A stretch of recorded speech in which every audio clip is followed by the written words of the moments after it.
You're listening to PetLifeRadio.com. Jungle Deep, the podcast that explores the tropical lifestyle.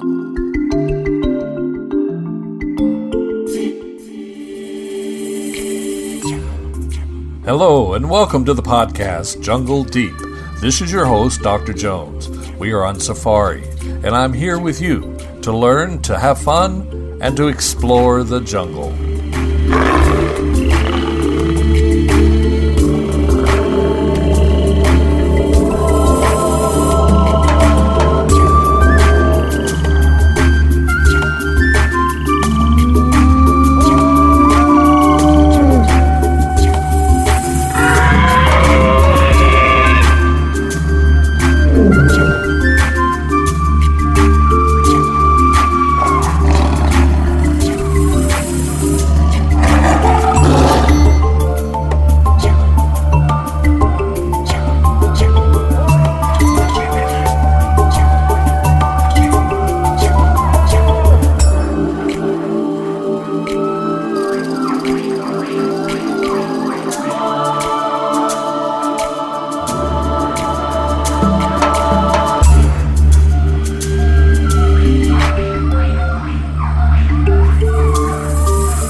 Hello, our field correspondent, Stephanie Arne from the Honolulu Zoo, joins us for a conversation about Sumatran tigers. These large, beautiful carnivores exist at the top of the food chain. The island of Sumatra is the only place where tigers, rhinos, orangutans, and elephants live together, and the presence of the Sumatran tiger is an important indicator of biodiversity in that forest. Protecting tigers and their habitat means many species benefit, including humans. However, tigers suffer near extinction, due primarily to habitat loss and poaching. Most of the lush tropical rainforest, over 80% on Sumatra, have been destroyed by logging and oil palm plantations.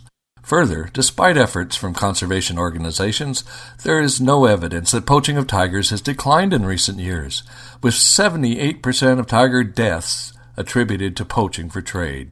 That is at least 40 animals killed each year. The island has seen a 50% decrease in the number of tigers since 1998. This according to Conservation International and World Wildlife Fund. Our conversation discusses these environmental issues as well as introduces us to the 3 Sumatran tigers that now call the Honolulu Zoo their home. Wonderful photos of the beautiful tigers discussed in this episode are on the episode 14 show notes page on our website. We'll be right back, right after these messages. Stay tuned. Petco, where the pets go. Petco, where the pets go. Pet Life Radio has tail-wagging, fur-flying, fabulous deals for our listeners from Petco. Get $6 off your order of $60 or more and up to 40% off the entire Petco site. That's right, but that's not all. Because you're a Pet Life Radio listener, you'll also get free shipping on your order of $49 or more. $6 off, up to 40% off, and free shipping from Pet Life Radio and Petco. To get these awesome deals, go to PetcoDeals.com. That's PetcoDeals.com. Petco, where the pets go. I'm not much of a reader, but I do wish I were more well-read. There are so many great books coming out. I wish I could find a way to keep up. Audible.com makes it easy to stay well informed and catch up on your reading simply by listening. Audiobooks from Audible turn downtime into uptime. You'll be more productive and become well read. Now I'm able to catch up on all the great books I've been wanting to read. With Audible, I feel smarter. Pet Life Radio listeners, try Audible.com now and get your first 30 days of Audible Listener Gold membership plan free. And get a free audiobook. Choose from over 100,000 titles. To get this great deal, go to audibledeals.com. That's audibledeals.com.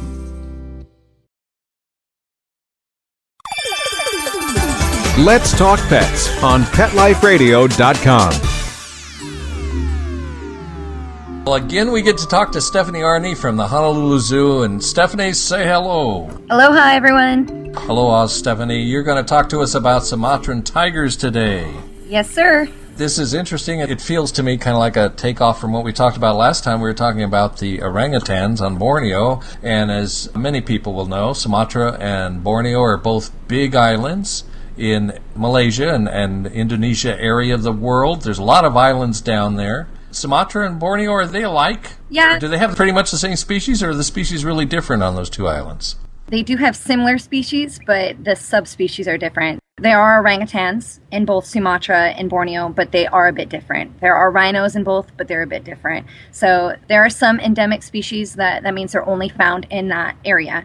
There are some endemic in both of them, but they also share some, but have a little bit of a difference. They might have a physical difference and have adapted a little bit different than the other animals. Well, I've always thought of Borneo and Sumatra as being some of the most exotic places in the world. Some of the most beautiful and exotic animals come from those places.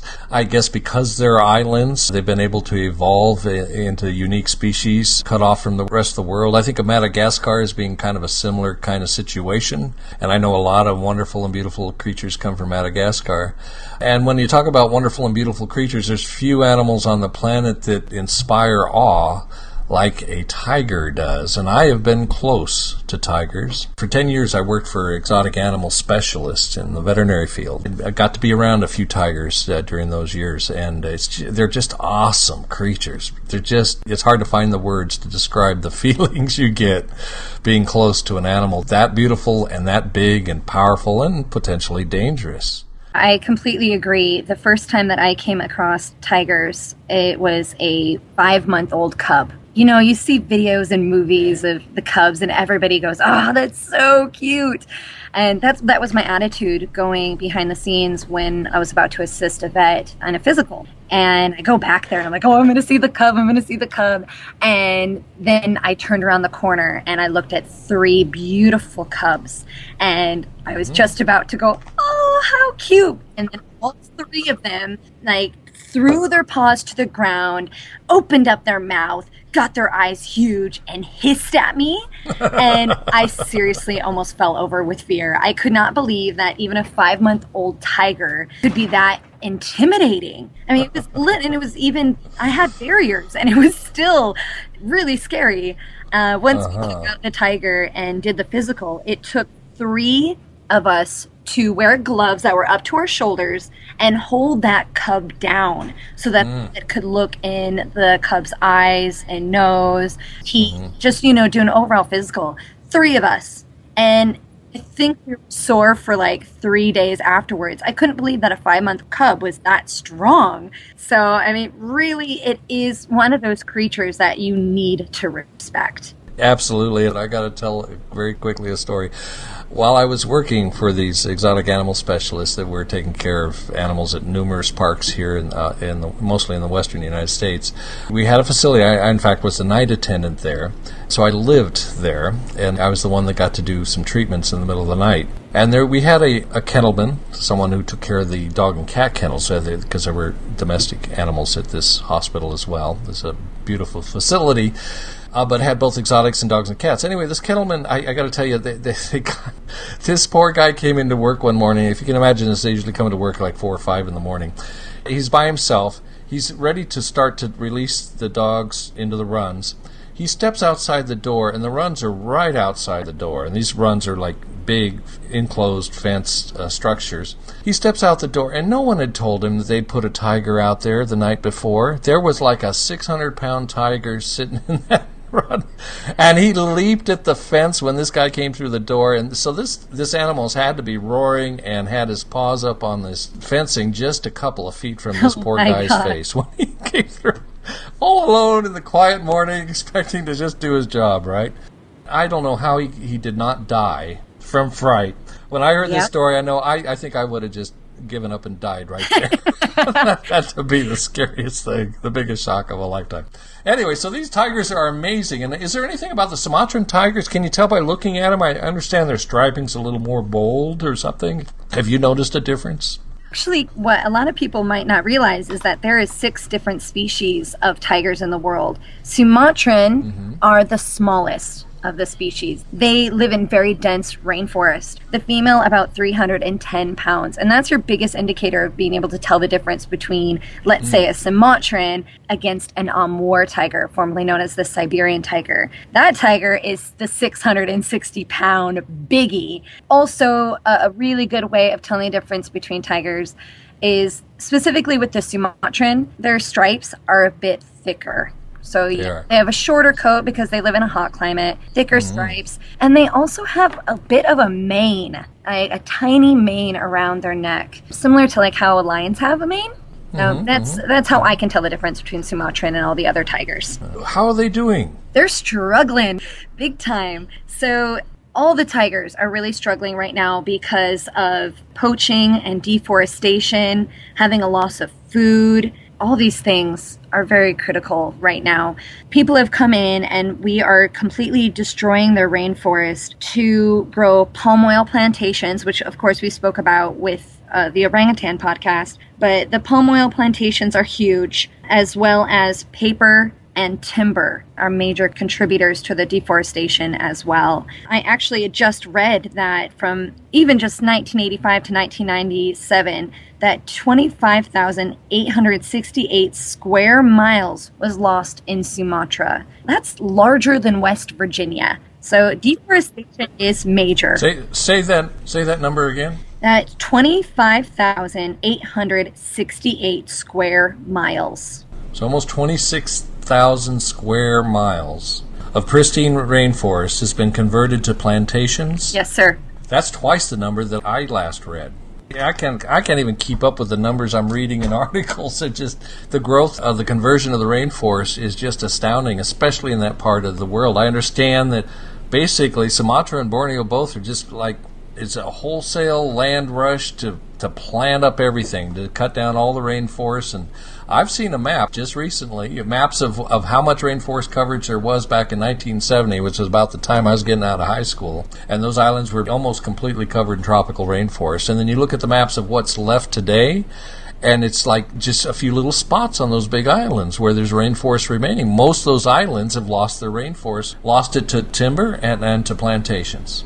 That's true. 50% of that loss has been to oil palm plantations, I've read. So these tigers have nowhere to go. I mean, they're being killed every time they happen to stumble, and they tend to avoid these plantations whenever they can. But when somebody comes in, puts in tens of thousands of acres of plantation, and there's rainforest that, of course, borders that, all the animals, whether they're orangutans or tigers or rhinos or whatever, stumbles in there, gets killed because they can't have tigers running around your plantation. That's right. It's not good. It's not good for the staff. I've actually heard in Borneo, I heard one of the staff say that an animal such as, orangutan or any of the ones that you mentioned are considered to be pests. They actually used that word interchangeably. They're like, oh, the pest would get in the rainforest. And I'm like, what? You're calling an orangutan or a tiger a pest? And I could see, yes, tigers are very dangerous, but that's kind of how they're looked at in that industry. Is they come in and they can either be dangerous to their workers or could, steal some of their fruit or whatever it may be. So it is considered to be a pest. Unfortunately, because they're losing so much of their land, the tigers are going to, they're getting closer to people. And people then are having issues, obviously, because it's a dangerous animal with those types of encounters. But where else are they to go? The palm oil plantations and all these other plantations have taken their land, and now their food, they're experiencing extreme food loss. So, of course, they're going to come closer to the villages where they're smelling meat being cooked and so on and so forth. So that's, I would say, is one of their biggest issues. The second issue is horrible. It's poaching. They're being trapped and skinned, and either their skins are being sold or their bones are quite precious, and other body parts are quite precious to certain parts of the world. And I was just visiting with the U.S. Fish and Wildlife last week here in Honolulu, and he showed me 3 huge containers of medicine that had products that were made from animals just like tigers. And it blew my mind.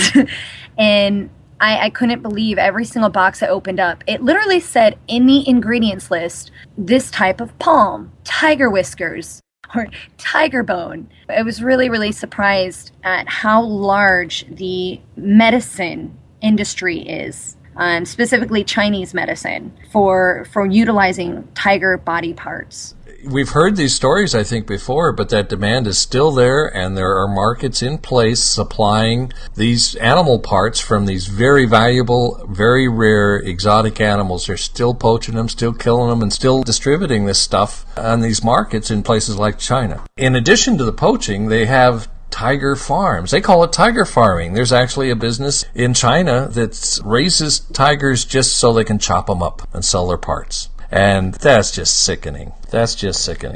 So it's had a huge impact on the Sumatran tiger. Oh, definitely. What's left? Do you know what do they say? I've read different numbers. What do your sources say of how many tigers are left there? There's 97% of the world tigers have been gone within a century, and specifically Sumatran tigers. You know, I did just read World Wildlife Fund's number. They said 1978 there was 1,000 wild Sumatran, and today there are 400 left. So they are critically endangered. So the number that I have of 3,200, you know, just like you said, everybody has a different number that is listed on their websites, but maybe we need to go with World Wildlife Fund saying that there's probably around 400 Sumatran tigers left on the island.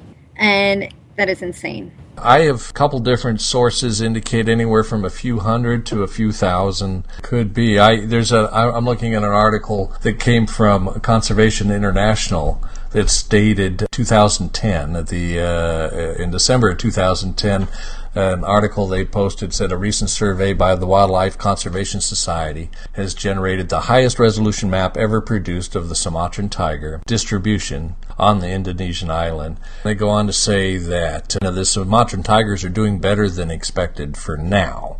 And they claim that I say right in the same paragraph, there's been a 50% decrease in the number of tigers since 1998. Now, to my mind, that's pretty recent.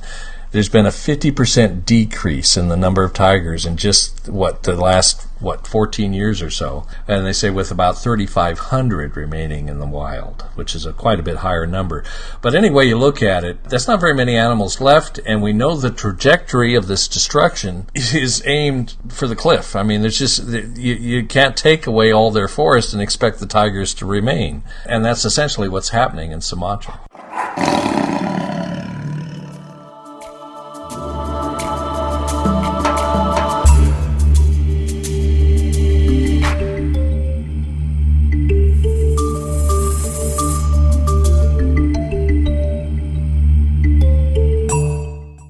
Listening to Jungle Deep.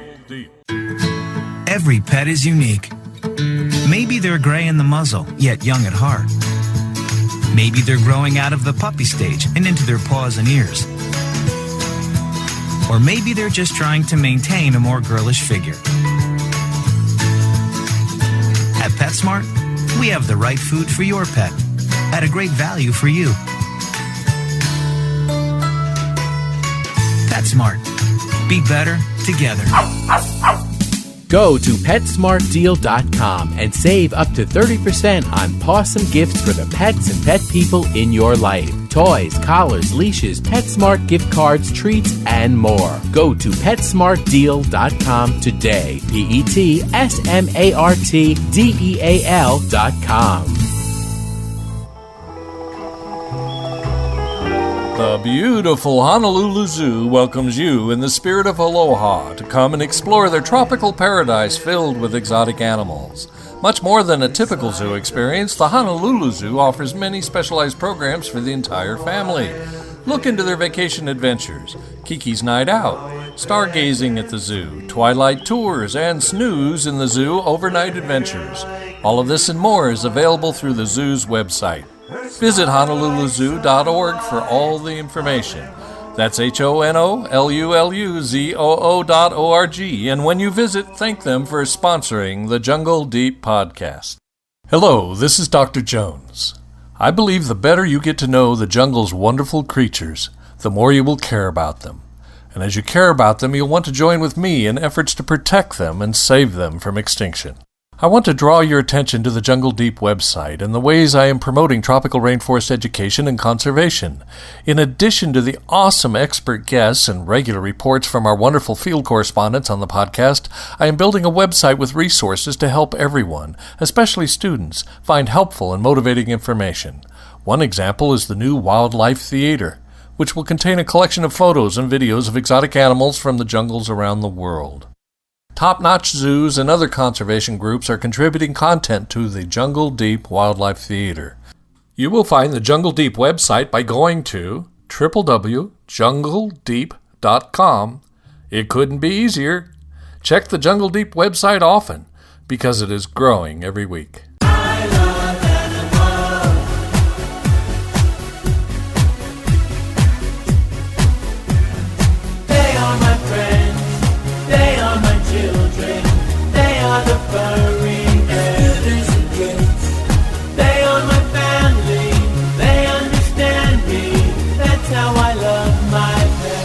I Love My Pets, the new single by Mark Winter, available on iTunes. Hi, I'm John Carlin, creator and host of Fincasters. I have two passions in life. One of them is broadcasting. The other one is aquariums. Fincasters is where they meet. My goal is to create a place where you can go for consistently awesome aquarium videos. In less than a year, we've done Fincasts on everything from lionfish and sea urchin research in the Florida Keys to the keeping of discus and an examination of rare species like the freshwater Gara panda. We even did a tank tour in a $16 million home. So welcome to Fincasters. Watch Fincasters on Pet Life Radio's Chomp Animal TV network, CHOMMMP.com.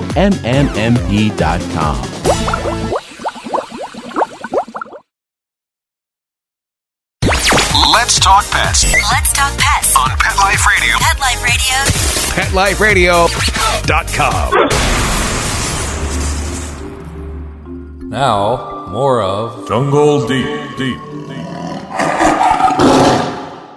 What about the tigers there at your zoo, at the Honolulu Zoo? Can you tell us a little bit about what you have there and what they're like? What were these animals like? Well, we have 3 Sumatran tigers here at the Honolulu Zoo.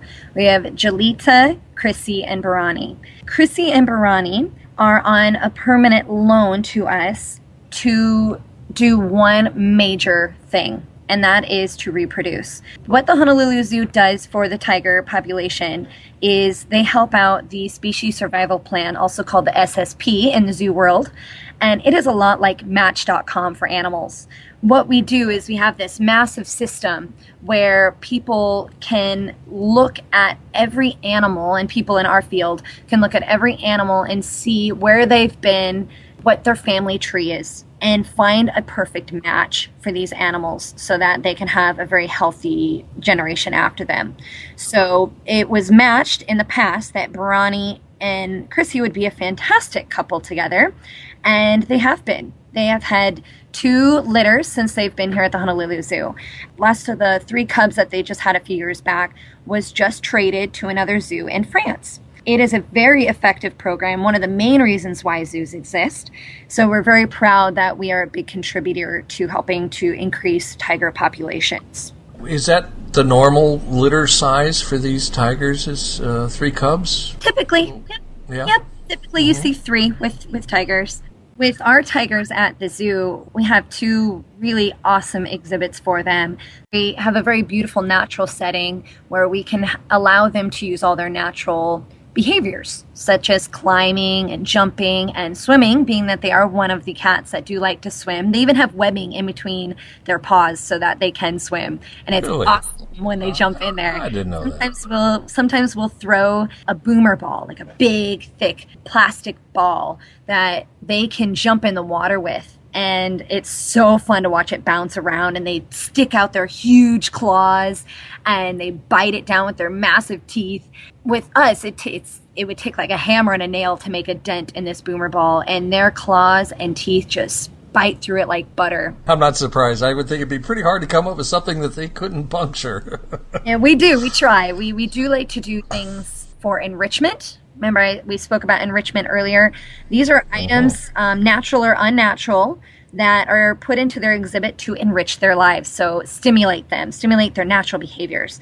So we have given them a variety of things. They love it when we give them piñatas that are full of meat and blood, or senses. Like they love smells. They love the smell of rosemary and pumpkin spice. And Jolita loves the perfume Obsession for men. So we like to...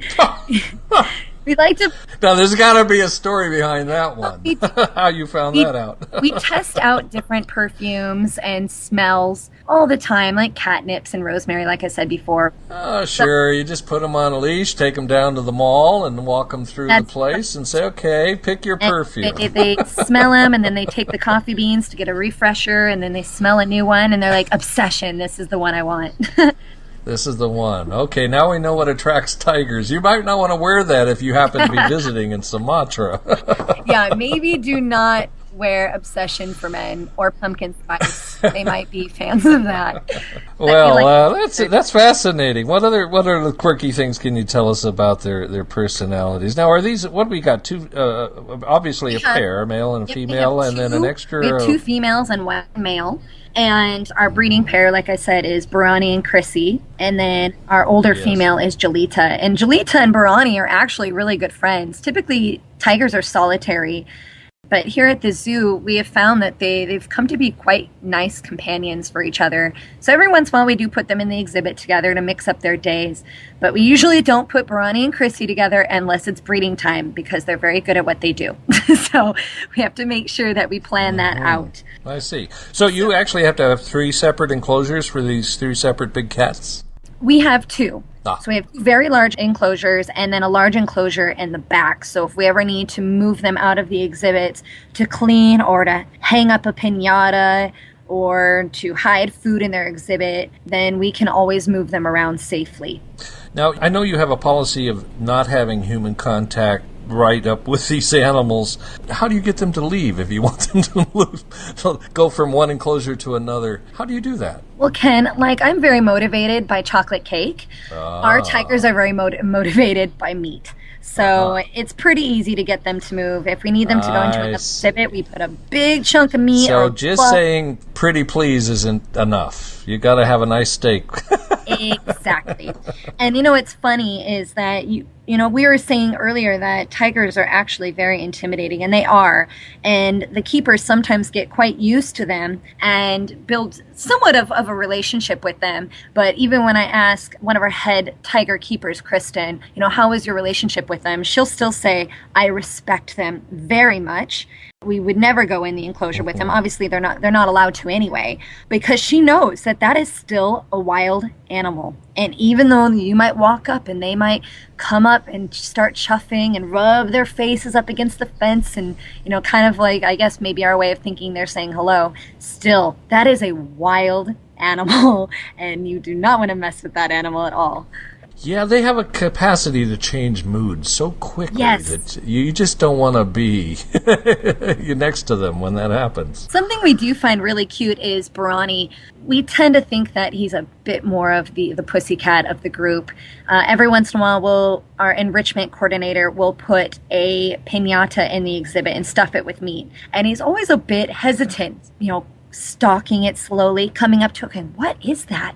One day, he went to just tap it, and when he tapped it, obviously tigers are very strong, so their tap isn't just a little tap. It's a knock its head off kind of a thing. So he went to tap it and knocked its head off, and the piñata broke into 2, and half of it flew at him, and the other half flew the other direction. It scared him so much, he jumped and ran away from it. This is a tiger, Ken. Yeah, that must have looked pretty silly, really, to see that. When Jolita and Chrissy see those piñatas, it is incredible. They stalk it slowly, and then all of a sudden they just take off and they pounce it and they rip it apart just like they would an animal wild. And it is incredible to see a tiger jump up at a piñata that we have hanging from a tree. It's just awe-inspiring every time. Oh, I bet. Yes. And it wouldn't make me feel any better seeing the meat and the blood after they rip it open. But I guess you're getting a real reenactment of indeed what happens in the wild. Often, as I understand, these guys need to eat about 45 pounds of meat at a sitting. That's a lot of meat. I can't imagine eating anything close to that. They do eat a lot. And in the wild, the males will have a really large territory, and they can walk around 20 miles a night looking to try to eat that much meat, hopefully. Yeah, they got to be looking all the time, I imagine, that they're always on the hunt. That's fascinating stuff. I wish I was nearby and I could come visit these cats for myself, because I have so much love and respect for these animals. They're very, very impressive. Before we wrap this up, I think maybe we should talk a little bit about what people can do, average, ordinary people that are listening to this podcast can maybe do to help these poor tigers, because their days are numbered, and unless we do something's got to change, because the writing's on the wall, and it's got to be changed. Something's got to happen differently. What can an average person do that would make any difference as far as these tigers are concerned? Well, first of all, I would like you all to know that since 1937, 3 tigers have become extinct. A lot of people might not know about the Balinese, the Caspian, and the Javan. If we keep going on the track that we're going to lose the Sumatran tiger as well. Some organizations I know and trust, WWF, Panthera.org, the National Fish and Wildlife, and the Save the Tiger Fund are all great organizations that are doing things at a very large scale, such as improving the palm, paper, and timber industries. They are buying and protecting land. They're monitoring tigers' numbers and how much their habitat use. They're watching poachers. They're removing snares and traps and working on these wildlife crimes. And most importantly, they're educating the locals so that they don't take any part in any of this deforestation and poaching, which is extremely important. Ken and I, we've talked about that many times, about how education and awareness is probably the most important. But in general, I would say the average person, what we can do is always donating money to these organizations, because that money goes to the things I just said and is a very important donation. Also, raising awareness. Never purchase anything made from a tiger, whether that be tiger skin or tiger body parts that have been crushed up and put into Chinese medicinals. Please do not purchase those or have any part of them. Decrease the amount of palm oil, paper, and timber usage in your daily life. That even means toilet paper and paper towels, my friends. Cycle as much as you can so we don't have such a demand on these items. And of course, if you visit zoos or nonprofit organizations, wildlife sanctuaries, a lot of the donations go towards organizations that help protect endangered animals and endangered habitats. That's a great list, and that I think they're all valuable points. I just feel the need to underscore the fact that donations are needed, and of course volunteering if you can. In fact, we've just recorded and are publishing another podcast here about volunteer tourism. And there's places you can go on vacation to help nonprofits preserve various aspects of the tropical environment. But for most of us, the easiest thing we could do is to make a donation. And I'd have to make the point, look, these nonprofits that are doing these very important things, the items you listed there are just common sense and obviously important, need to be done. They're not getting done sufficiently. These people aren't getting enough support. They're not getting enough money. If they were, we wouldn't be facing the predicament that we are with the environment and the loss of these beautiful species. So we have to do more, and we got to find more people to join in and help out. So very important stuff. All of us can be doing just a little bit more to make a big difference by working together on this stuff. Absolutely. It takes more of us. We really need your help, folks. All zoos, wildlife sanctuaries, all these different organizations, podcasts, TV shows. We are all trying to reach you because we need your help. So if you do love these animals and you do love your habitats and environments all around the world, please do what you can to help us out. Because you know what? You live on this earth too. You need air from trees, and you do not want to live in a place that's polluted. So please be a team player, put in your effort, and we'll thank you, and so will the world. Very well said, Stephanie. Once again, it's terrific having you on the show. I wish we weren't out of time. I could talk to you forever, but we're going to have to say goodbye until next time, when you'll have another interesting species to talk about or another aspect of zoo life to share with us. And I so much appreciate your contributions. Thank you very much. Thank you, Ken. Everybody have a wonderful day. Environmental education, wildlife preservation, tropical rainforest conservation, all wrapped up in fun, juicy, delicious American jungle culture of the past and present. Be sure to share Jungle Deep Podcast with your friends and coworkers. The This show is my creation. It is not currently subsidized by any business or organization, but I am ready to change that, so contact me if you would like to reach our audience with your advertising message. Audience growth is especially important for Jungle Deep to succeed and prosper, so share the show. You can see beautiful photos and learn more about Jungle Deep at our website, jungledeep.com. You gotta check it out. Where else can you go for this kind of fun? Our show notes pages have valuable links for you. I invite you to email me at ken@jungledeep.com or follow me on Twitter. Search for Jungle Deep or Ken Jones 56, all one word. I would love to hear your ideas for the show. Well, the show's over for today, so it's time to refill my Mai Tai, mount my elephant, and head back into the jungle.